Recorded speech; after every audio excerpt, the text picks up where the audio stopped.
जय माता दी। जय माँ चंद्र घंटा।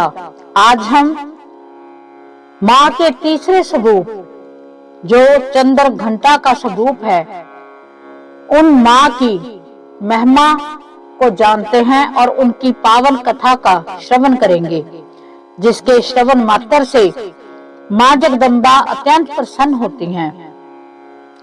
माँ दुर्गा की तीसरी शक्ति है चंद्र घंटा। नवरात्रि में तीसरे दिन इसी देवी की पूजा आराधना की जाती है। देवी का ये स्वरूप परम शांतिदायक और कल्याणकारी है।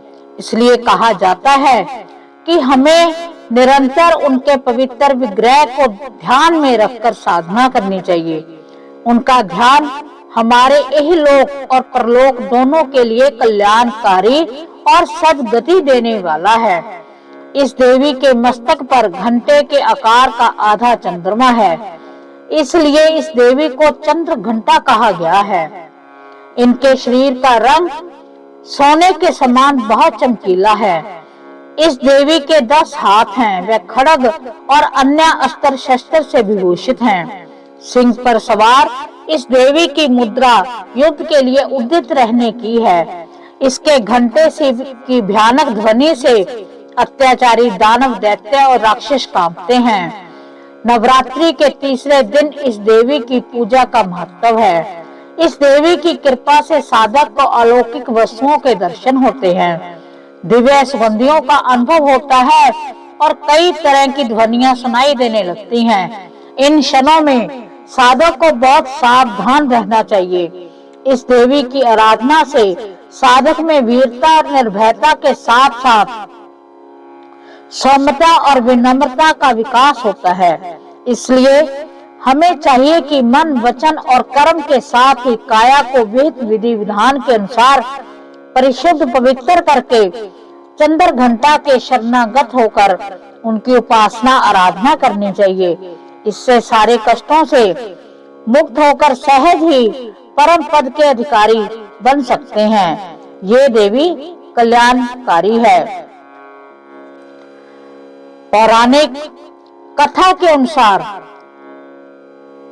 दानवों के बढ़ते आतंक को खत्म करने के लिए माँ दुर्गा ने चंद्र घंटा का रूप धारण किया था और महिषासुर राक्षस ने देवराज इंद्र का सिंहासन हड़प लिया था और वह स्वर्ग लोक में अपना राज करना चाहता था। उसकी इस इच्छा को जानकर देवी देवता चिंतित हो गए और उस समय महिषासुर का देवताओं के साथ भयंकर युद्ध चल रहा था।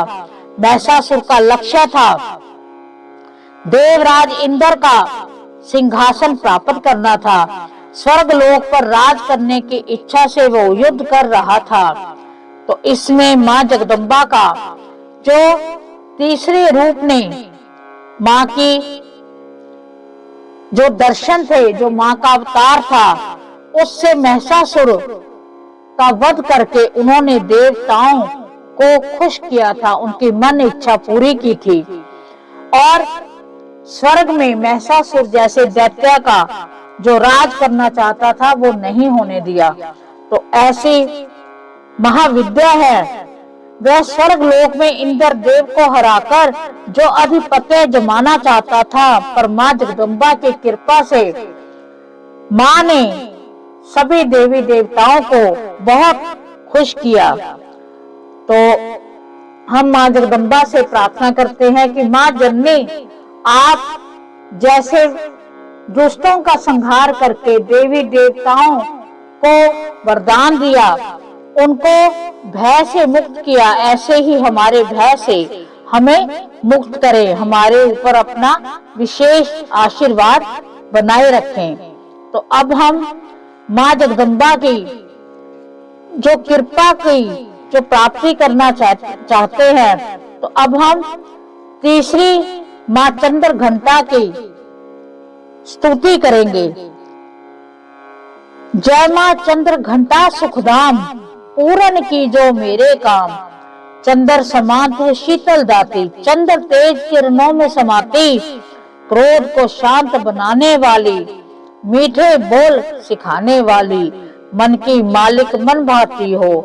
चंद्र घंटा तुम वर जाती हो, सुंदर भाव को लाने वाली, हर संकट से बचाने वाली, हर बुधवार जो तुझे ध्याए, श्रद्धा सहित जो विनय सुनाए, मूर्ति चंद्र आकार बनाए, सन्मुख घी की ज्योत जलाए, शीश झुका कहे मन की बाता, पूरन आस करे जगदाता, कांचीपुर स्थान तुम्हारा, कर्नाटका में मांग तुम्हारा, नाम तेरा रटू महारानी, भक्तन की रक्षा करो भवानी, भक्तन की रक्षा करो भवानी। हे माँ चंद्रघंटा, आप हम सब पर अपनी विशेष कृपा बनाए रखना। इसी के साथ जय माता दी।